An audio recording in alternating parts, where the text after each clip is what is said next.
real quick.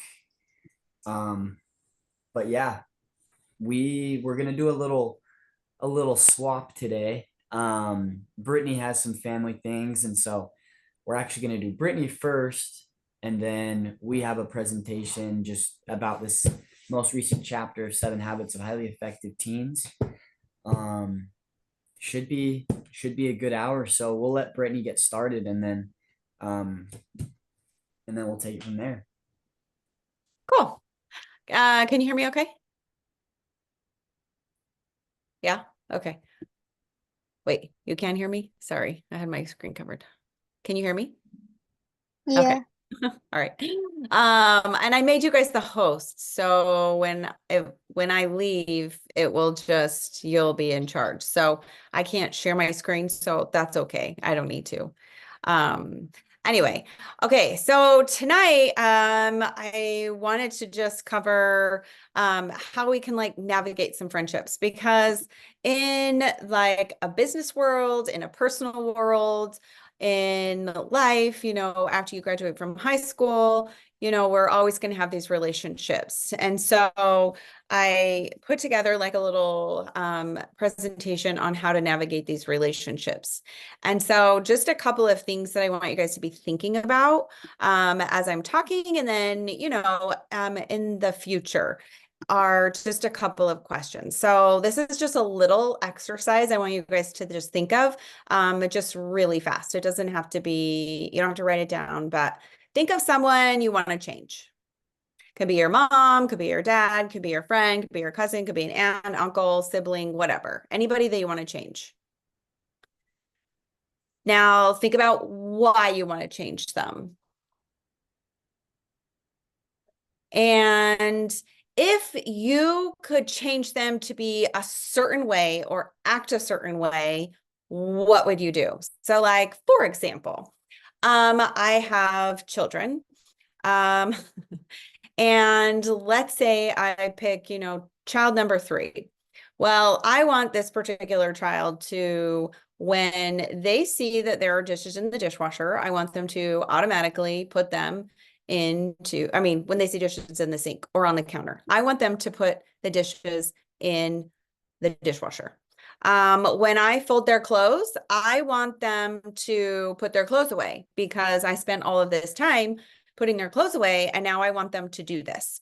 And now I want you to think of, how will it make you feel when they do these things that you want them to do? So when my kids, I want them to put their clothes away, then I'm going to tie that to how much they love me. So if they put their clothes away and put their dishes in the dishwasher, that means they love me, and that makes me happy. So when this person does what you want them to do, how does that make you feel?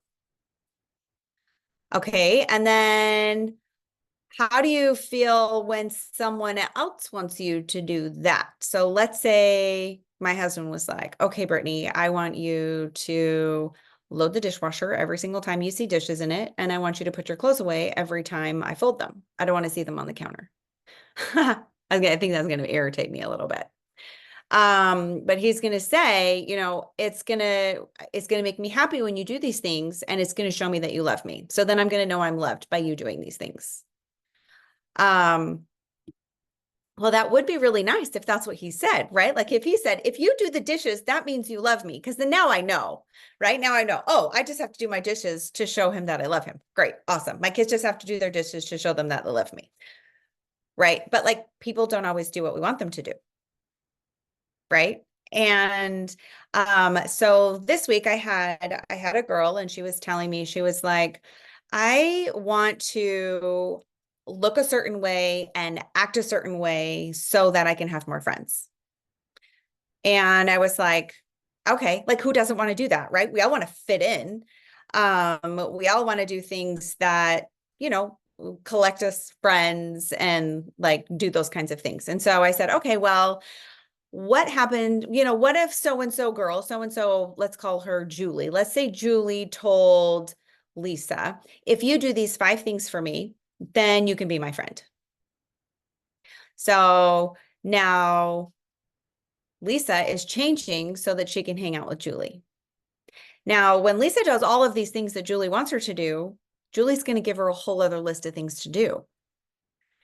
And so, because it's never going to be enough, she's going to be like, oh, Lisa did those 5 things. She got my laundry. She like did my dry cleaning. She like brought me lunch. She, told all these people, good or bad things about me. I'm going to have her do some more things. So it's never going to be enough. Lisa is going to tie her happiness to pleasing Julie, which is never going to happen because Julie's always going to come up with something else.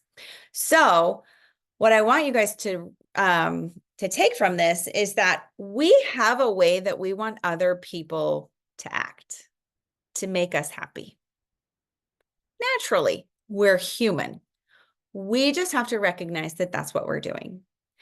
But you have to decide that you are happy before you can go and make somebody else happy. So what I told my little client, I said, listen, why do you want to change to be like these people?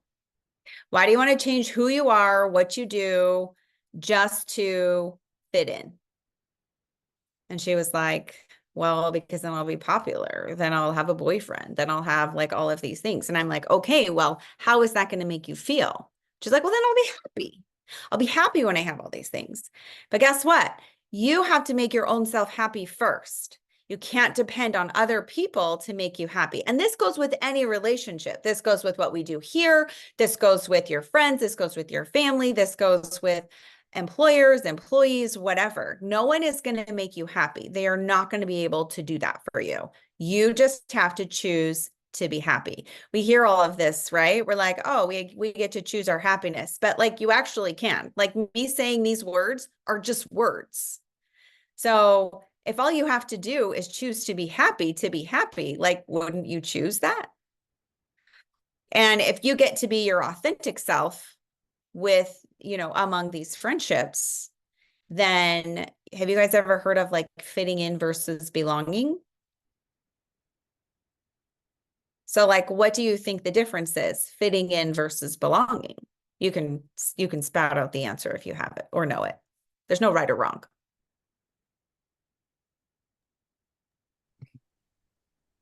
I guess fitting in would be you changing yourself to fit in versus belonging would be like you being yourself and them accepting you. Something like that.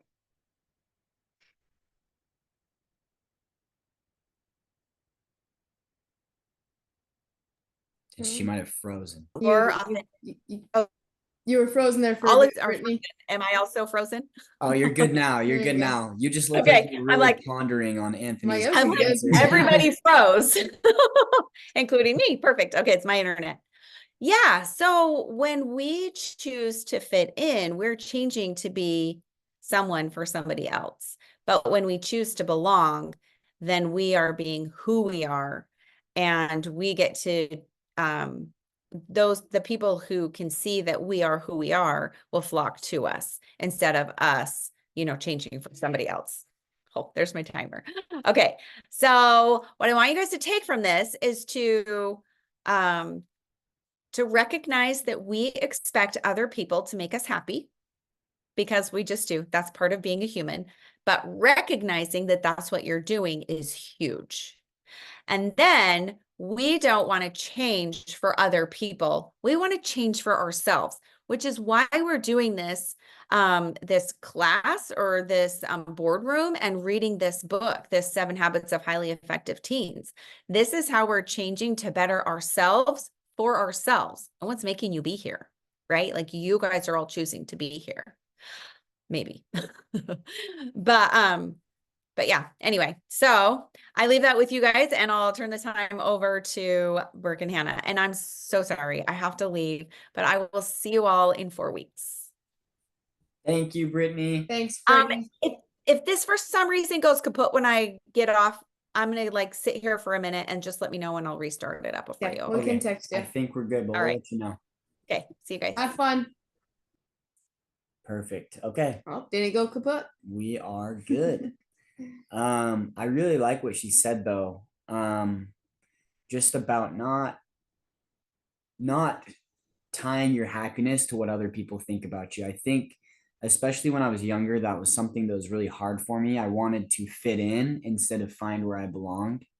And that's just part of growing up, I think. But I think the important thing is, like Brittany was saying, just finding happiness where you're at.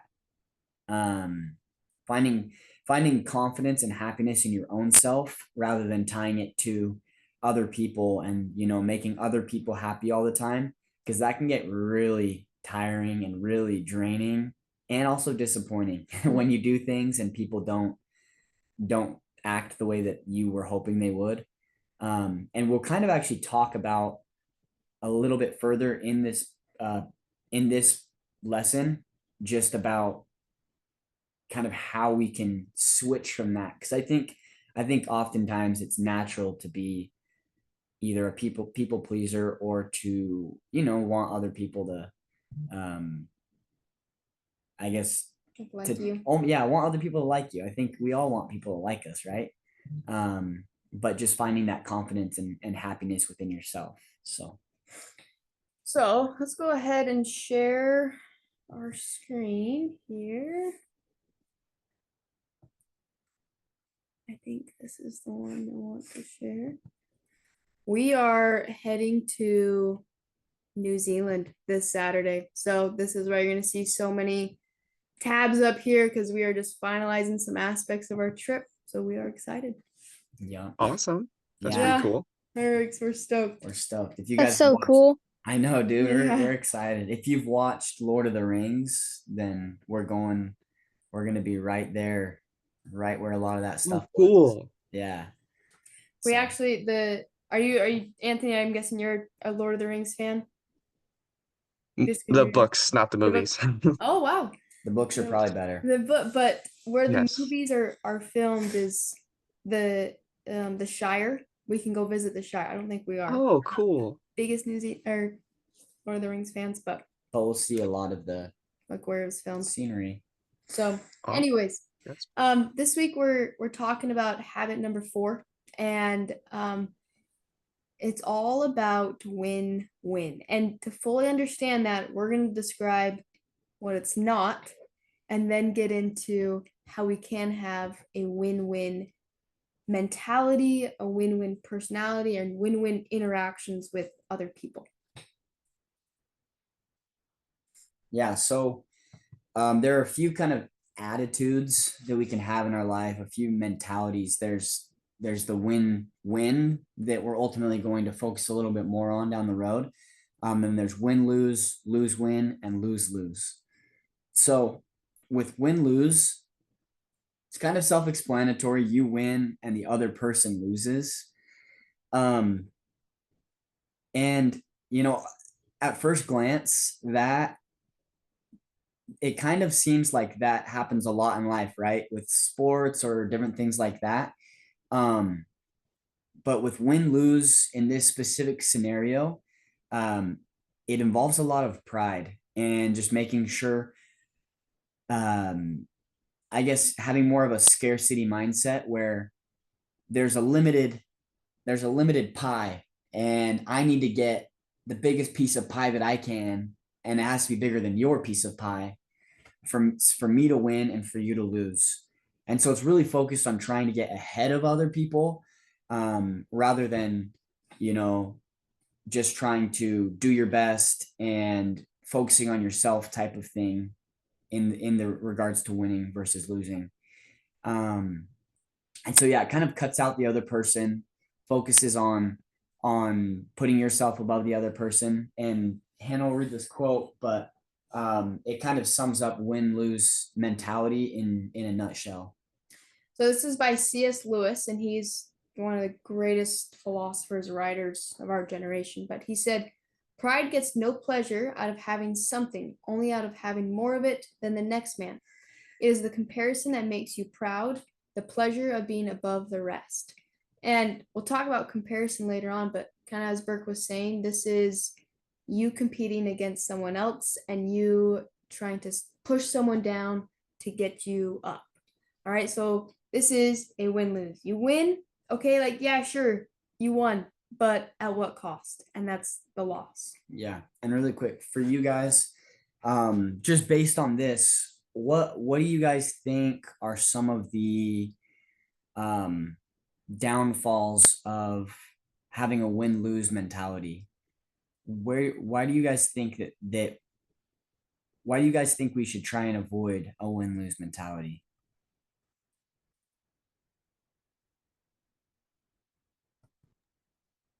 No friends. Yeah. Like, I That's don't true. think people are gonna be very happy with you if you're constantly cheering their failure. Yeah, yeah, honestly, good that's point. great. I mean, yeah, who wants to be around someone that's always trying to push them down? That always has to be a one step ahead of you. You know, that honestly sums it up in a nutshell. That doesn't sound like the kind of person that I want to be around or the kind of person that I want to be, you know? Mhm.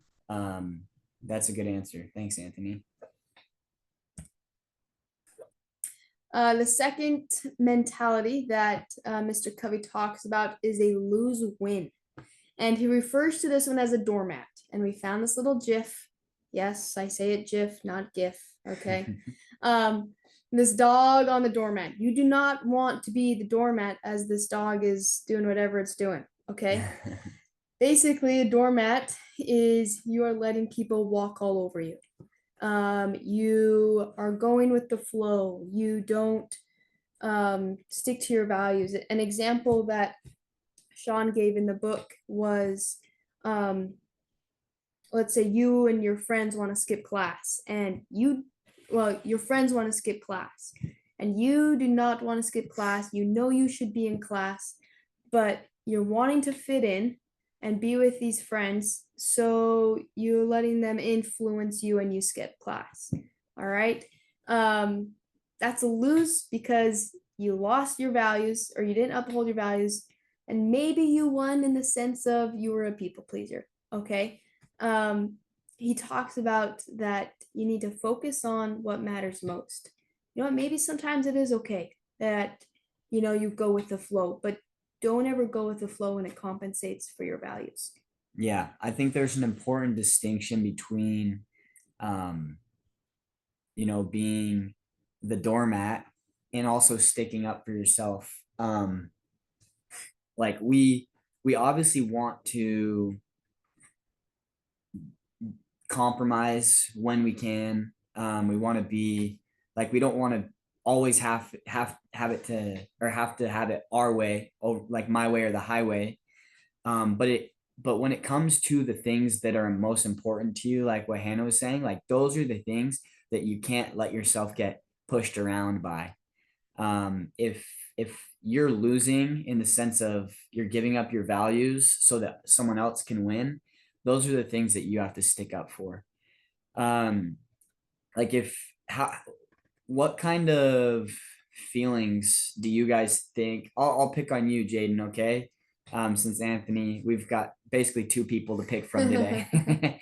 But like Jaden, for you, if you were to give up some of your values in order to make other people happy, like how do you think that would end up leaving you? I think it would end up leaving me. I think it'd end up leaving me like really kind of don't not really knowing where to go because once I please all these people and then they're suddenly like leaving me and they're suddenly like going to new friends and people and they're gonna leave eventually. Um, I'm gonna be stuck nowhere because I try to please them, so I lost all my values. I don't know where to go. I'm kind of just like lost. That's a good It's a point. really good point, I think Jay. I didn't even think about that. Yeah. Yeah, like those, you want to be around the people who are going to accept you for whatever decisions and whatever values that you have. You don't want to be around people that are going to, I mean, this was basically what Brittany was talking about too, right? It's it's probably going to be better in the long run to stick to your values because those people are probably going to leave anyways, because you can't keep up the act forever, right? Um, and also, I think I would just feel kind of bad. I would just feel kind of like bad about myself if I were to give up, you know, if I were to I don't know, maybe like cover up for a friend by lying to someone. You know, I would be helping out a friend, but I would be lying.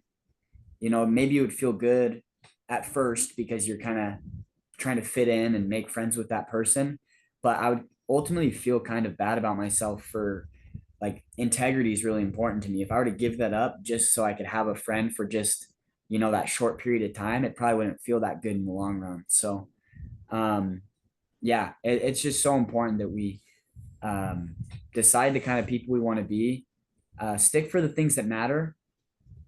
But if there are things that we don't have super strong opinions about, like, for example, maybe you're with friends and you want to watch, we'll say Lord of the Rings, and then someone else wants to watch Star Wars. Like, that's not that big of a deal. That's something we can compromise on. You don't have to be right in every specific scenario, but just knowing what's most important and sticking for those things is really important. And this brings us to our lose-lose. And one thing I wanted to comment really quick with lose-win is remember we made our mission statements a little few weeks ago, months ago, right? And those mission statements were all based off of our values. Okay. And so, yeah, like Brooke was saying, focus on what matters most and go from there. The third type is the worst one. It's a lose-lose. No one wins. You don't win. Burke's gonna tell us about the crabs in the pots here. Yeah. So have you guys, Anthony, have you heard this crab in the pot analogy? Yeah. This You is froze. like a classic analogy that I don't think anyone would like wants to be like. Anthony, what's a little brief summary of what you remember about the crab in the pot analogy?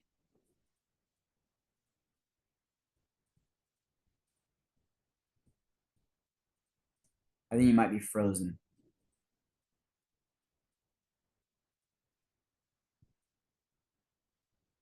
You there?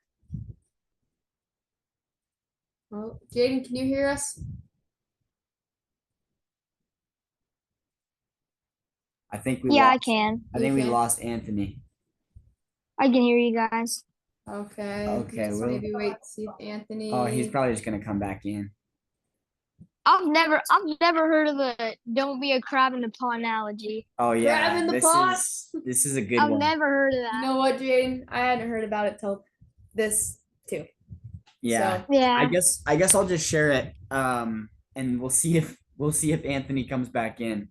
But okay, so Jaden, the crab in the pot analogy. I like you can see in this GIF. I'll say GIF. Hannah will say GIF. But when you put a bunch of crabs in the pot, then all the crabs they're gonna try and they're gonna try and climb out. Sorry, Anthony. Glad we got you back. You kind Yeah, of my internet went out. Oh, you're good. You froze on us, and I was like, "Ooh." But fill in the cracks as I'm explaining this, Anthony, because Jaden hasn't heard of the crab in the pot analogy. But like you can see in this GIF, when you have a bunch of crabs in a pot, the crabs will try and escape and get out of the pot, but the crabs will always pull the person trying to get out, and they'll always pull the crab back in. And this is like so that way everyone ends up staying in the pot and they all are going to end up getting eaten. And like what do you guys see what's the issue there? What's the issue there?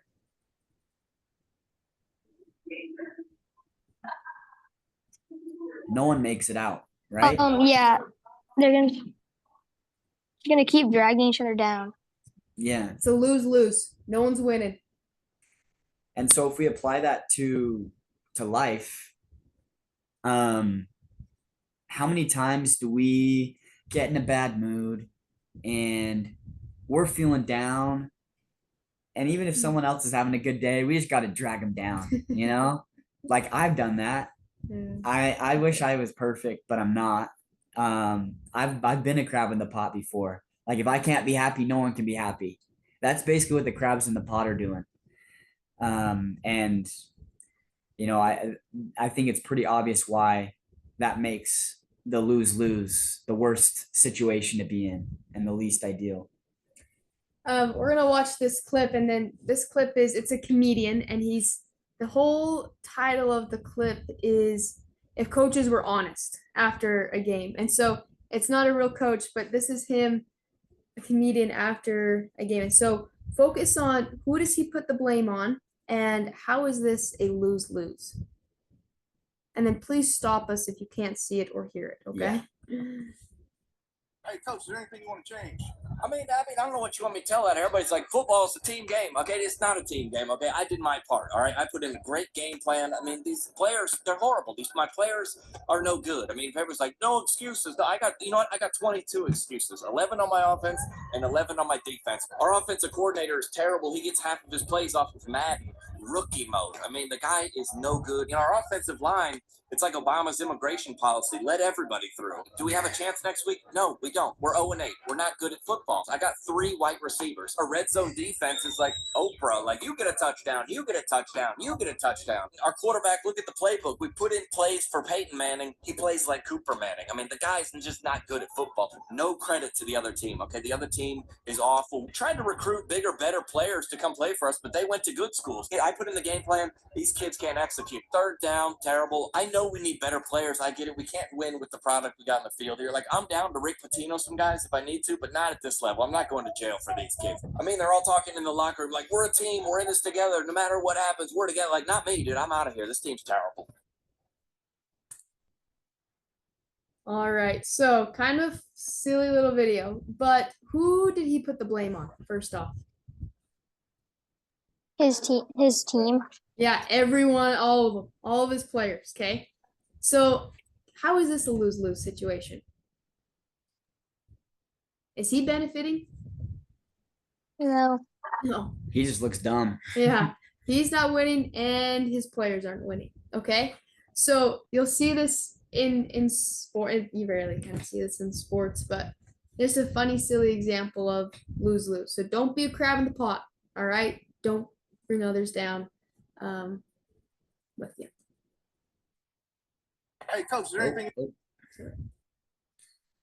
All right. And then now we've got the win-win. This is what we're all shooting for. Hannah, I'm assuming she didn't steal this, or I'm assuming she stole this from someone, Yeah, but that's because it works. Together, everyone achieves more. a win-win is like a team mentality, right? A true team, where if you think about it, like I like football, okay? And a football analogy is you have your lineman, you have your quarterback. A quarterback cannot do what he needs to do without his lineman, right? A quarterback gets all the credit, and the running back gets all the credit, but it's the linemen who are making it able or making the quarterback's job a lot easier. So that is a definition of a team, right? Together, everyone achieves more, right? When everyone is working together, it's a win-win. No matter your role on the team or no matter your role, you are a winner because you are all working together and you're having glory in the success of the other people. If you notice in a football game, when someone scores, usually the first people over there to greet the person who scored is the lineman, right? They're never going to get recognition for that touchdown. All right, but they're always one of the first people there to give recognition for that touchdown. Yeah, like for you, Jaden, in baseball, can you win the entire game all by yourself? No. Yeah, like it's so much more than just one person. I guess with you, Anthony, and MMA, you know, you can win all by yourself. But And cross country, yeah, right? and cross country, that but in the aspect of a team, you know, it's so much more than just one person, and it's so much more than just it's not all about one person. And I think that's why the win-win is so important, is because there's enough room for everyone to get some of the praise, and there's enough room for everyone to win. There's enough room for everyone to have success. Like if you think about the lose-lose or even the win-lose, I'll get to you in just a second, Anthony. then those kind of limit what's possible. If you think only one person can win, or if you think that if I can't win, no one can win, that's such a scarcity mindset, and it's gonna be so much harder to be successful than in the win-win, being able to believe that everyone can win and that it's not just limited to one person getting all the credit. Anthony, go ahead. What I was gonna say is, I'm going to a tournament, and surprisingly, in things in like those kind of sports where you're fighting, there's a lot of sportsmanship. Hmm. If you think about it, I mean, you can think about it like if you're friends with the person you're fighting, then it is a win-win still, because you're not just fighting for yourself, right? You're fighting because it's a sport, because you want to have fun, and because you're fighting someone who you're friends with, right? So that there's still something that very much applies there. No, Yeah. you are exactly right. You're exactly right. And that's the win-win right there. Even though it's a individual sport, right? It's sportsmanship. It's not a win-lose where you're winning, but you're putting someone down to do it. It's you're competing against someone, but really you're just out there trying to do your best, right? You're not doing it at the expense of someone else. And it's also a huge sign of humility and um meekness, I would say, recognizing the strong points of an opponent. In the book, it talks about, look for the players that are complimenting the other team. Right? Hey, that was a great kick, or hey, that was a great hit, whatever. Like, that's a win win. That's bringing people up. And that doesn't mean you let them win. And that doesn't mean that's putting you down. That's a win win, right? Yeah. And we'll talk even more a little bit about that in a second. But I don't know if you guys are as big of a Tom Brady fan as I am, but we have this Tom Brady video that we're gonna pull up Burke because loves Tom Brady. that's my guy. And so if you don't like Tom Brady, I'm sorry, but we're gonna make you watch this anyways. But focus As a on small business owner, I picked who he praises. Okay, notice the difference between the coach and how Tom Brady approaches a post game interview. the best candidate for the job. And I'll just We'll mute that the really ad. quick. But yeah, we just want you to think about what all Tom Brady is saying. Thanks, guys. Tom, how much are moments like this why you still keep playing? It's awesome by our team. It's a great effort by the defense that hang in there all day. The skill guys played great, made a lot of great catches. I missed some throws early, but really proud of our team for hanging in there against a team we've always struggled with. So good to get a win at home. And it's my daughter's birthday, so happy birthday, Vivi Lake. Daddy loves you. And hopefully that's for her. She was a little worried when I said, we're playing the Saints. So, oh, no, Daddy. Oh, no, Daddy. It seemed like for 3.5 quarters you were frustrated, couldn't get things going. What changed in those last 2 drives? I know we're just not doing things well enough to sustain drives, get the ball down, score points. And, runs are good. We're close, but not that close. Third downs, we're close, but not that close.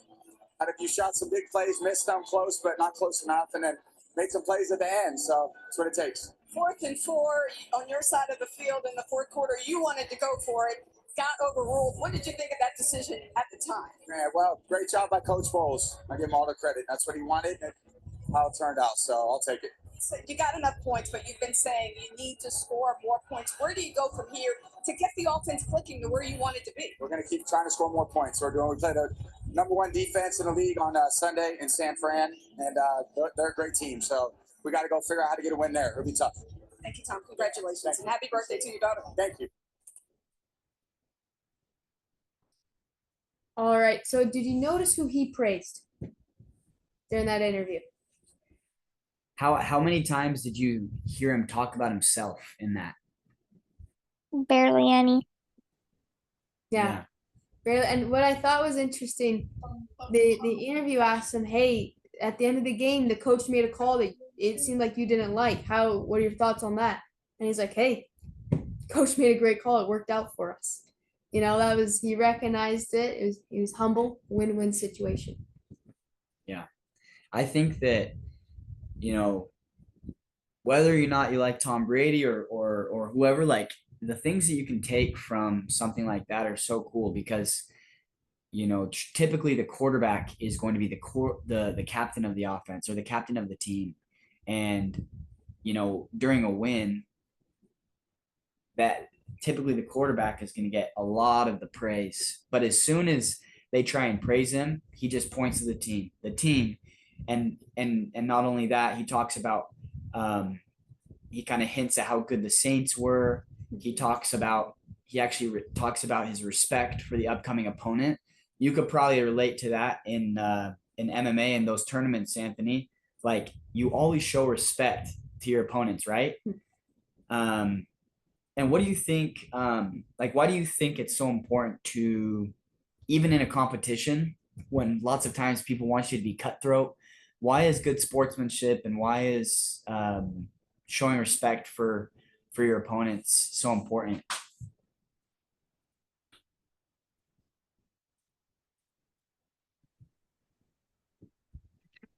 You'll do better. And also, I think we're not professional. It's not like we're doing this for money. We're doing this for fun. So it's like it's so pointless to to to treat them as the enemy. It's like it's totally lose-lose. Yeah. Because then you're angry when you lose, and so you're mad and unhappy, and then yeah, it's just Good point. pointless. That's a really good point. Yeah, you're kind of bringing you back down, like humbling yourself a little bit, almost, and being humble about it. It's cool. Yeah, that seems like such an unhealthy way to live, to just, if you win, you're on top of the world. If you lose, you're just a mess and you're like just so angry. And so I think you hit the nail on the head right there. And then Do you have another comment, Anthony? oh yeah, go ahead. Yeah, I just wanted to comment on even the title of the video was Tom Brady pulls out a massive win for and it's like he went totally opposite direction, but they still framed it like he totally won. Like It's ironic, isn't it? And what's crazy too is this is coming from what lots of people call the greatest quarterback of all time. One of the greatest players in the NFL of all time. But like to show that he could talk about himself all day, right? And I think it's even more admirable when you win or when you are that top tier person, but you're focusing on other people. I think that says a lot about who you are and what kind of a mindset that you have, which kind of leads to this abundance mindset that comes with having a win-win mentality. Like we were saying with the win-lose and the lose-lose situations, having a scarcity mindset, that there's only a certain amount of success to go around. The abundance mindset is the belief that there's enough wealth, happiness, and success in the world for everyone. I think that is so cool because if we were just to think that every time someone else won, we were losing, like how miserable of a life would that be? Just constant comparison, constant not feeling like you're doing enough because other people are winning. And honestly, like I feel like it'd be really hard to create good relationships because if every time your friends are winning, you feel like a piece of crap, yeah, that's probably going to be a pretty tough life, for you guys, having a mindset that everyone can win and that there's enough success to go around. How do you think that type of a mindset would benefit your life and help you to think win-win?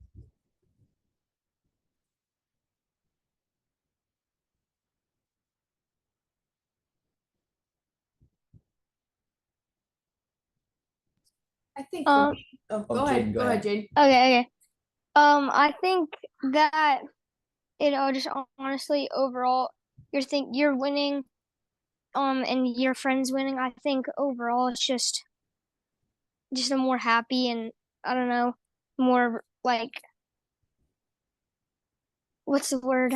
More happy and like fulfilling life and kind of just more have more relief all the time. Yeah. It's a really good point. No, yeah. that's absolutely right. I think when you have that mindset, I mean, it says down here in this bullet point, it helps us approach situations and challenges with optimism and generosity. I think on top of that, um, you know, when you're lifting other people up instead of pushing them down, when you're trying to focus on how everyone can win, then ultimately that's going to bring even more success to yourself. Where it feels kind of weird to say, because you think if you were to focus on yourself winning, then you could win more. But actually, I think the most success comes as you realize that that everyone can have success. And as you focus on helping other people to improve, it's going to help you to improve. If you focus on helping other people to be successful, it's actually going to kind of come back and help you to be more successful. And the scarcity mindset is the exact opposite. When you're pushing other people down, like maybe you'll have some short-term success, but it's not going to be the long-term success that you're looking for. And I know that if Shane were here, that he'd be able to vouch for this. Like Shane talks to a lot of and is connected to a lot of people who have seen a lot of success in their own careers, and it's really hard to get to that level when you're just focused on pushing everyone else down. When you're able to help other people lift them up, then it's able to actually help prop you up as well. So yeah, this goes into when the private victory first, and this is one of Burke's favorite people ever, Ed Milet. Let him explain this one. Yeah. Yeah. So it's easier said than done having a win-win mentality. There's a few things that we have to do before we can have a win-win mentality, or at least have a more consistent win-win mentality. And the first thing that we have to focus on is winning the private victory first. And what that means is everyone has their own little insecurities and things like that. That's just part of being human. You know, none of us are perfect. But when we're focused on our insecurities, then when other people are winning, it almost feels like we're doing something wrong because someone else is winning, and that's kind of our insecurities tugging at us. And so when we're insecure and when we really lack confidence, it makes it very hard for us to focus on helping other people win, because it's almost like a threat to us. And so Ed Milet talks about how we can actually overcome insecurity, how we can improve our self-confidence. And this is like my absolute favorite principle, is increasing our self-confidence. How do we do that? And Ed Milet's going to talk a little bit about that, but I want you guys to pay really good attention to this video, because like this principle alone has honestly changed my life. And so we'll talk about it afterwards. How do you help people not begin to erode their self-confidence? And maybe the right place to start with that is, where does self-confidence come from? Right, which is important, because there's no relationship between that and eroding your self-confidence. In other words, self-confidence is really self-trust. So the first thing is, the people I know that are really happy are very self-aware. In fact, the best entrepreneurs I know are very self-aware. They're aware of their shortcomings, right? They want to improve them. They want to get to the next version of themselves all the time. And so for me, self-confidence comes because I didn't have it. And I think anytime you meet somebody like yourself or myself who might now appear self-confident, it's because I really had to find tools and resources, because I was so insecure and shy and introverted. So I had to find techniques and resources to build that up in me. And for me, it's very simple. It's the promises that I keep to myself. If I have a habit over and over beginning to stack one on top of the other of keeping promises I make to me, not other people. In other words, the minute you begin to get external in your life, worrying about what other people think about you, right? You've lost all control. And it never fills you up. And people's admiration, people's gratitude towards you will never fill you up. It's your own. It's your own inside. And so for me, self-confidence comes from keeping the promises I make to myself. And the other part of it is being aware I'm doing it. In other words, most people don't give themselves enough credit all all the time. They're very aware of these 20% things and not aware of the 80, right? And that's why the dosage is so important too. You've nailed it. It should be 80-20, right? Because people get addicted to this. I'm not good at this. People don't like this about me. I don't feel good. Instead of focusing on the 80 and stacking up, wow, I did eat what I said I was going to today. I did get up when I said I was going to. I made the amount of phone calls. I treated people in such a way I promised myself. It's not just doing those things. It's rewarding it. It's being aware of it and stacking that up. When I work with athletes, the successful athletes I work with, when they're in a slump, it's never that they can't hit a ball anymore or make a shot or swing a golf club. They've lost their self-confidence. Somewhere along the way, they've lost the ability to focus on the things they are great at and stacking those promises they make to themselves. And the way I get them to break their slump is not correcting their swing or getting them positive. It's getting them to acknowledge the small promises, showing up to batting practice early, hitting that extra bucket of balls, beginning to reward themselves for the extra promises they keep to themselves, puts them back in a state of self-confidence. All of a sudden, they're hitting the ball great again.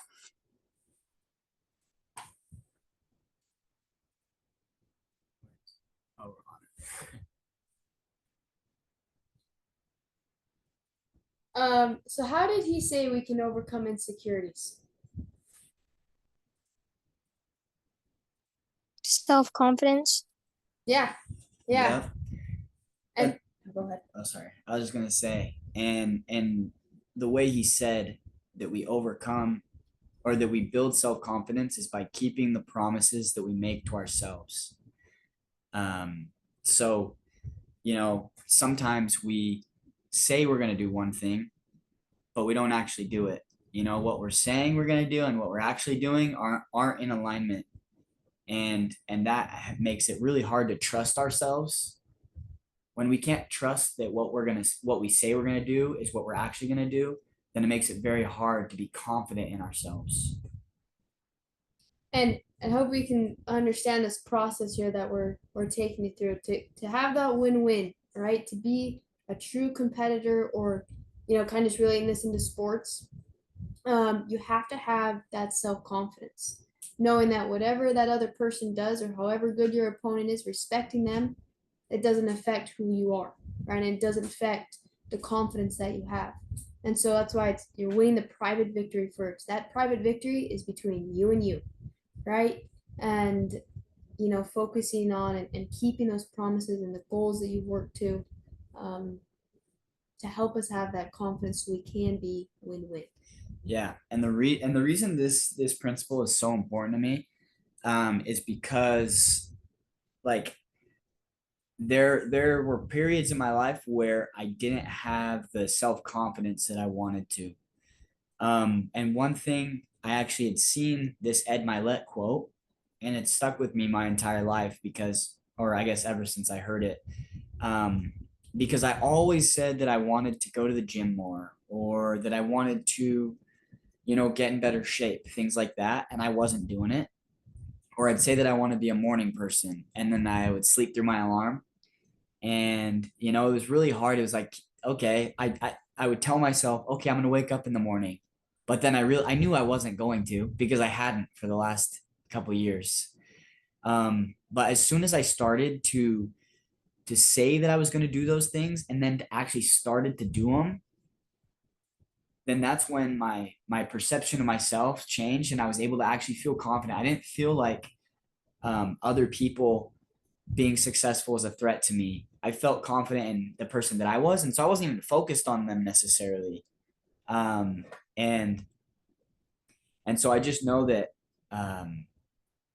even just focusing on small wins, focusing on small things that you can do, and then recognizing when you've done them, giving yourself a pat on the back, that will then lead into bigger wins and bigger habits that you're building, and will ultimately make it so having a win-win mindset is just a part of your life.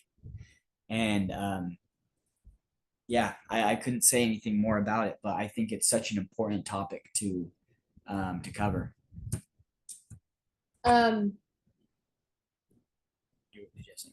Nope. And then in terms of competing,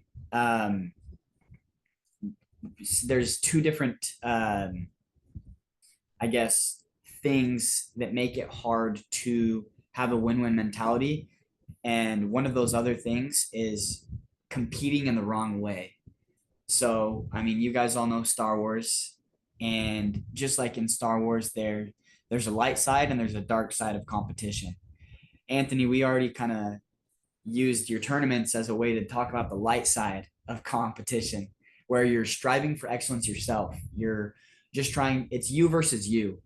And obviously, like, you want to win those tournaments, you want to win those matches.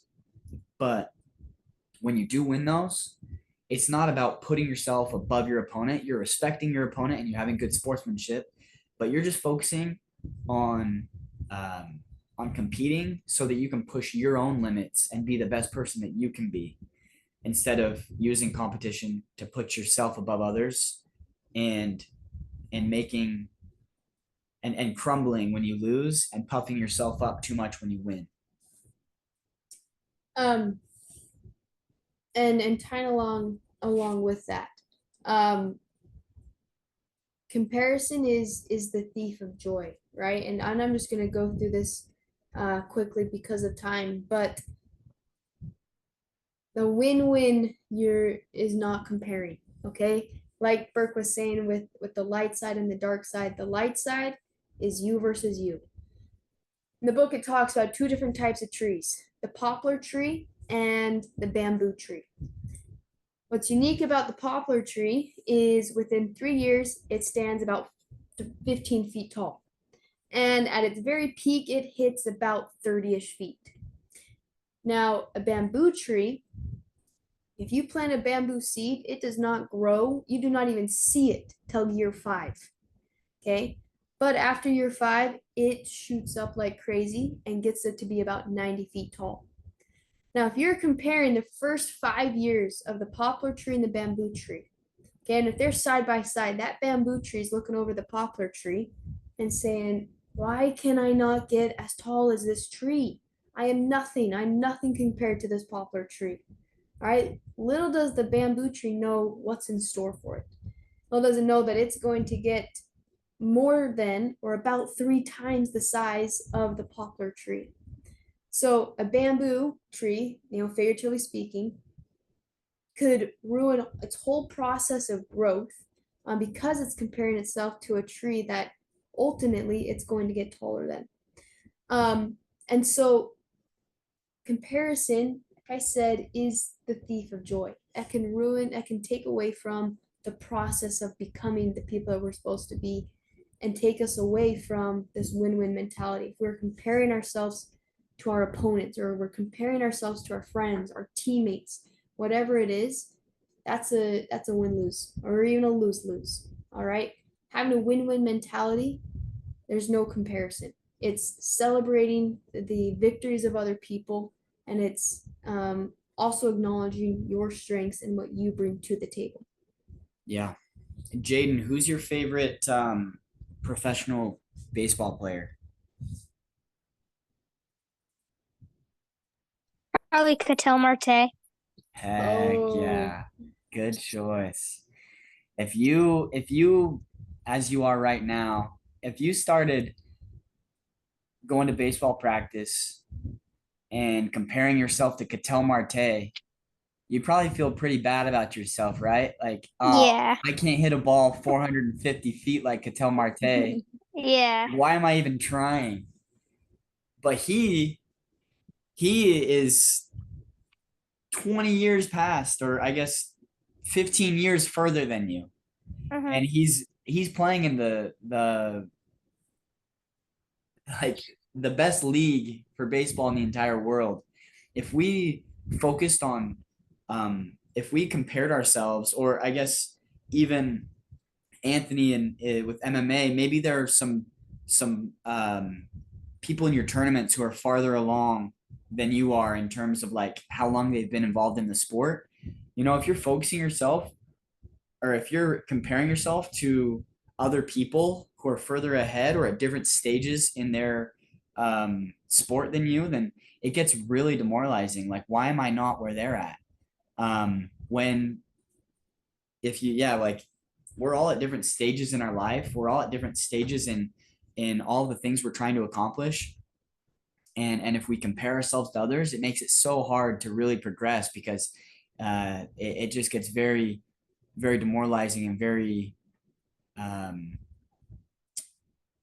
yeah, I mean, just very demoralizing. So, like as we focus on avoiding comparison, as we focus on competing in the right way, and also just building up that self-confidence in ourselves so that we don't have to be threatened by other people having success, so that we know that where we're focused on helping everyone else be successful, then we're going to be able to have that win-win mentality.